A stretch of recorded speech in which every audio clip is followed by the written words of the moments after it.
ফেনীবাসীর কাছে বর্ষা মানেই আতঙ্ক।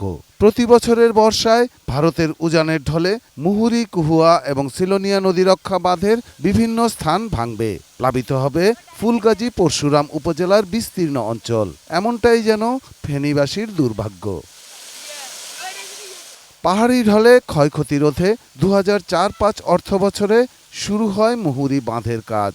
১৩৭ কোটি টাকা ব্যয়ে ১২২ কিলোমিটার বাঁধ নির্মাণের কাজ শেষ হয় ২০১১ সালে।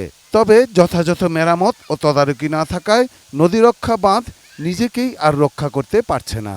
ফি বর্ষায় দুর্ভোগের কারণ হয়ে দাঁড়াচ্ছে মুহুরী বাঁধ। এরকম পানি আমরা কলসামে দেখি নাই। কাপড় চোপড় বাতের ডাগে বাতলা যে ডাগা সব লই গেছে গো হতে টানি। বানভাসী মানুষের এই হাহাকার বহুকাল ধরে।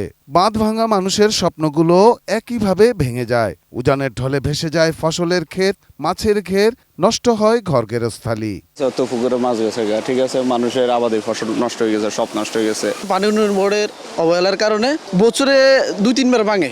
কোনো আন্দি স্ট্যান্ডার্ড দিয়া দূরা করে দিয়ে আর বাদ বাকিটা থাকি যায়, একসাথে কোনোটা হয় না। ক্ষতিগ্রস্ত মানুষের বিস্তর অভিযোগ ঠিকাদার আর পানি উন্নয়ন বোর্ডের বিপক্ষে। বন্যা কবলিত সেই মানুষদের দেখতে গিয়ে আগামী বর্ষা মৌসুমের আগেই মুহুরী, কুহুয়া, সিলোনিয়া বন্যা নিয়ন্ত্রণ বাঁধের কাজ শুরুর আশ্বাস দিলেন পানি সম্পদ প্রতিমন্ত্রী। ফিজিবিলিটি স্টাডি শেষ হয়ে গিয়েছে। আমরা সপ্তাহখানেকের ভিতরে আমরা কপি পেয়ে যাব। আমরা চিফ ইঞ্জিনিয়ারকে বলেছি যে ডিপিপি প্রণয়ন করতে আগামী 2 মাসের ভিতরে আমরা এটা একটিকে উঠানোর চেষ্টা করব। শুধু আশ্বাস নয়, টেকসই ও দীর্ঘস্থায়ী বন্যা নিয়ন্ত্রণ বাঁধ দ্রুত বাস্তবায়নের দাবি এ অঞ্চলের মানুষের। Shahidul Rana, desk report, ATN news.